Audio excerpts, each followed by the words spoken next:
தான் எனக்கு நெக்ஸ்ட் ஜென்மாவில் ஒன்று இருந்ததுன்னா அதில் I want to be her daughter. அப்புறம் இன்னொரு முக்கியமான ஒரு லைன் என்னோட இதில் தோணுனதை சொல்லணும்னு ஒன்று நினச்சேன்.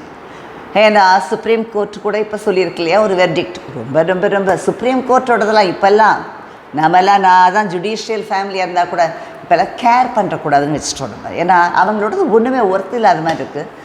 சுப்ரீம் கோர்ட் வந்து ஒருத்தர் இறந்ததுனால மட்டும் அவங்க ரிலீஸ் ஆகிட மாட்டாங்க அவங்களோட இதிலேருந்து அக்யூஸ்டு அப்படின்னு சொல்லி சொன்ன ஒரு இதை வச்சு எனக்கு தோணின ஒரு சின்ன சேயிங் ஒன்று என்ன அப்படின்னா, she was the accused but she is the most adored leader by the people still. ஏன்னா இப்போ she is the most adorable leader. இப்போ எல்லாருமே if she was அப்படிங்கிற மாதிரி ஒரு இது வர்றது பார்த்தீங்களா. இப்போ இப்போ வந்து அம்மா இருந்தால் if she was alive இது மாதிரி நடந்திருக்குமா, this would not have happened அப்படிங்கிறது எவ்வளோ பேர் சொல்கிறாங்க இல்லையா. அதெல்லாம் இந்த நீட்டு இந்த ட்ரிபிள் லாங்குவேஜ் இது எல்லாம் வர்றதை பார்க்குறப்போ she is the most adored leader.